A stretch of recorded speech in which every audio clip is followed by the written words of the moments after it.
Hi hello Ram Ram नमस्कार. आमची खुशी आमच्या व्लॉग मध्ये तुमचं स्वागत करते. राम राम बोल. राम राम लांब लांब नाही राम राम रामकृष्ण हरी. दात किडले तर आता कोणाचे किडले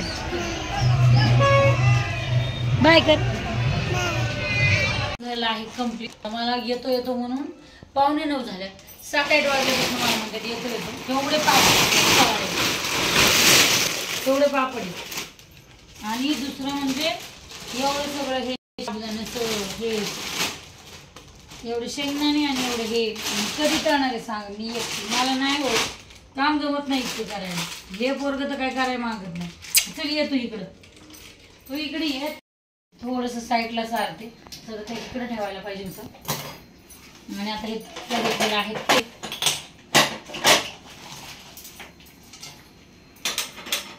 कढईत तेल ठेवलं आहे. आता ह्या तेलावर एवढत नाही भरपूर तरी अजून म्हणतात 2 किलो अजून पापड घेऊन येऊ का. काय घेऊन येऊ का. वेपर्स 2 किलो वेपर्स घेऊन येऊ. अजून काय करायचं हेच तेवढी उद्या न्यायचं. पण खरं माझी खूप वर्षाची इच्छा होती बरं का. मी तुम्हाला मागाशी पण जर व्हिडिओ मध्ये असेल मगाशी मला खूप वर्षाची इच्छा होती की फक्त काहीतरी माझ्या हाताने करून वारकऱ्यांना देईन अशी. पण ते मला जमलं नाही. खरंच नवऱ्याची साथ खूप महत्वाची असते. त्याच्याशिवाय कुठली गोष्ट होत नसते. त्यांच्याशिवाय तेल काय अजून तापलेलं नाहीये. असं उंडगेपणाचा हा प्रकार होत आहे. आता शिवम तू काय कर. पापड तळायला सुरुवात ना मी घड्याळात तुम्हाला दाखवलीच ना 8:45ला मी सुरुवात केली होती. आणि मला जवळजवळ आम्हाला दोघांना ना हे सगळं करायला 11:15 तरी वाजल्या. कारण ते दिसतंय ना तेवढं सोपं नाही आहे. म्हणजे मोठा टप आहे तो कपडे धुवायचा. पण तो कपडे धुवायचा टप मी इतका स्वच्छ धुतलेला होता की विचारू नका. स्वच्छ धुवून पुसून घेतला आणि मग त्यात पापड टाकले. आणि मी इतकी चिडलेली का आहे कारण शिवमला मी 10 मिनिटात यायला सांगितलं होतं. त्याने अर्धा तास झालं तो आलेला नव्हता. आणि मग त्यामुळे इतकी चिडली. आता तुम्ही हे जर ऐकलं असतं ना तर म्हटलं असतं की अहो तुम्ही किती बोलताय शिवमला. तर हो मी बोलते. मग त्याला कोण बोलणार. हे बोलत नाहीत मग मी तर बोललं पाहिजे ना. म्हणून मग मी बोलते त्याला.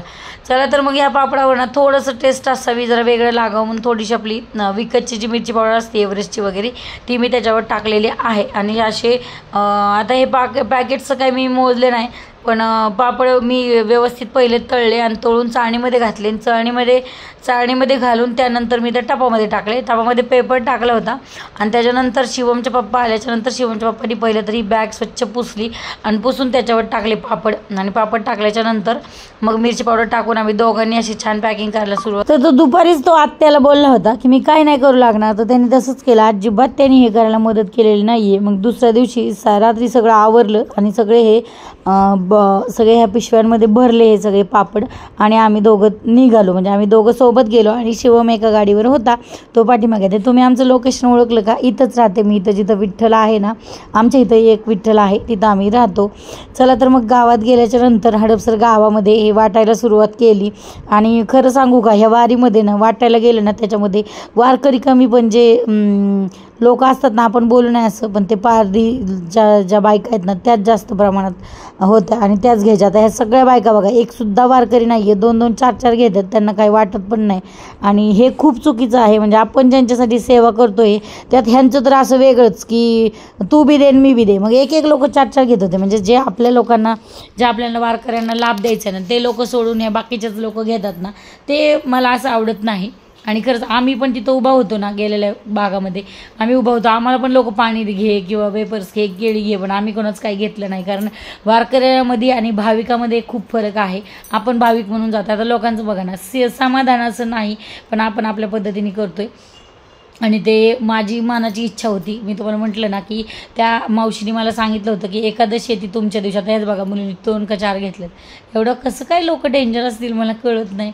कुठं जेवायला गेलं तर एक चपाती अर्धी जास्त मागायची म्हटलं तर लाज वाटती. आणि लोक असं कसं वागत असतील. मग शिवमचा एक मित्र होता आणि शिवमचे पप्पा आणि आम्ही चौघांनी मिळून हे सगळं वाटलं. चांगली ही लोक तितकीच होती असं काही नाही आहे की वाईट होती.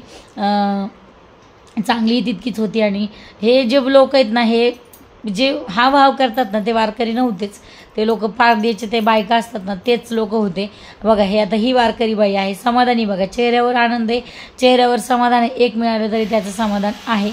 आणि मेन म्हणजे माझी इच्छा यावर्षी पूर्ण झाली. आणि दरवर्षीच जसं यावर्षी मला ही सेवा करायला भेटली ना, तशी प्रत्येक वर्षी अशी मला सेवा इथं तर भांडणंच, डायरेक्ट भांडणं. आता ह्या बायका पारदेच्याच आहेत बघा तुम्ही. डायरेक्ट भांडणावर आल्यात यांनी काय केलं पुढं तर बघा. आता हे लोक सांगत होते की तुम्ही आत्ताच वाटू नका, ज्यावेळेला पालखी जवळ येईल ना त्यावेळेला वाटायला सुरुवात करा, आत्ताच तुम्ही वाटूच नका. असं तिथले एक पाणी वाटणार आहेत ना, त्यांनी सांगितलं होतं की तुमचं वेपर्स आणि आमचं एक पाण्याची बॉटल असं तुम्ही द्यायला सुरुवात करा. पण शिवमचे पप्पा काय ऐकत नव्हते. शिवमच्या पप्पामुळं त्यांनी शिवमच्या हातातली पिशवी हिसकून घेतली आणि त्यांनीच त्याच्यासाठी भांडणं केली. तर हे काय वारकरी नव्हते, हे मी तुम्हाला सांगते. त्यानंतर मुक्ताईची सगळ्यात आधी पालखी आली. आता तुम्हाला सांगते, तुम्हाला जर माहिती असेल आणि नसेल तरी तुम्ही ऐका. पहिलं तर हे आळंदीवरून प्रस्थान होतं आणि आळंदीवरून आल्यावर पहिलं आम्ही बोपडीला राहायचो ना, तर तिथे सगळ्या म्हणजे सगळ्या पालख्यांचं आम्हाला दर्शन व्हायचं. ज्ञानेश्वर माऊली, तुकारामांची, जगद्गुरू तुकाराम महाराजांची, नंतर मुक्ताई, आमचे संत शिरोमणी श्री जगनाडे महाराज, अजून बाळूमामा, अशा बऱ्याच अनंत सगळ्या पालख्यांचं आम्हाला दर्शन व्हायचं. पण इकडं आल्यापासून ज्ञानेश्वर महाराजांची पालखी जी आहे ती 8 वाजता जाते आणि बाकीच्या पालख्या 11:15 वाजता येतात. त्यामुळं सगळ्या पालख्यांचं दर्शन होत नाही आमचं, म्हणजे ज्ञानेश्वर माऊलीच्या पालखीचं दर्शन होत नाही. नंतर तुकाराम महाराजांची, मुक्ताईची, संत शिरोमणी जगनाडे महाराजांची आणि बाळूमामाच्या पालखीचं दर्शन होतं. आता हे दर्शन घेण्यासाठी आम्ही तर 9 वाजता गेलो होतो आणि बरोबर काल पालखी 11:30 वाजता आली तुकाराम महाराजांची पालखी. तुकाराम महाराजांच्या पालखीचं दर्शन अगदी मी टच हात लावूनच दर्शन घेते. आणि दुसरं सांगायचं म्हटलं तर दर्शन झाल्याच्या नंतर इथं गाणी चालू होती. मग आम्ही सगळ्यांनी गाण्याच्या ह्याच्यावर ठेका धरला आणि थोडासा वारकरी असल्याचा आनंद लुटला. मी एकटीच सगळ्यात आधी होते आणि इथं एक लाल साडीवाले ताई आहेत बघा, त्यांनी आणि मी सुरुवात केली. पलीकडे लाल साडी आणि हिरव्या कलरचा ब्लाऊज घातलेला ताई, त्यांनी आणि मी सुरुवात केली आणि मग बाकीचे सगळे आमच्यासोबत आमच्यात सहभागी झाले. खरं सांगायचं म्हटलं तर प्रत्येकाने मला कौतुक फार वाटलं. इथल्या या बऱ्याचशा बायका होत्या ना, त्यांच्या मिस्टरांनी त्यांना फार कौतुकाने त्यांनी फोटो वगैरे काढले आणि मध्ये असणाऱ्या आजी तर इतक्या तल्लीन झाल्या होत्या की विचारूच नका. खूप छान, त्यांच्याकडे बघून म्हणजे फार छान वाटलं. त्यांनी खूप छान ठेका धरला आणि त्यांच्यामुळं आम्हीही खूप छान एन्जॉय केला. तर त्यांच्याकडं शिवमवरती असल्यामुळे व्हिडिओ त्यांच्यावरती असं घ्यायला आलेला नाही आहे, पण आम्ही खूप एन्जॉय केला. असं नाही आहे की कुठल्याच घरच्या कामामध्ये किंवा घरच्या ह्याच्यामध्ये मी उत्साहाने भाग घेते, असं काही नाही. प्रत्येक गोष्टीत मी आनंदाने तितक्याच आनंदाने भाग घेते.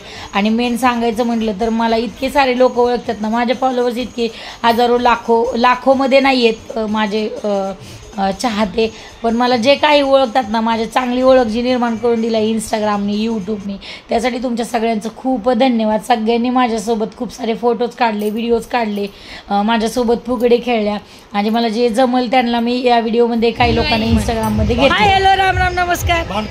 आमची खुशी आमच्या व्लॉगमध्ये तुमचं स्वागत करते. बोल राम राम. लांब लांब नाही, राम राम. रामकृष्ण हरी. दात किडले तर आता कोणाचे किडले? बाय कर.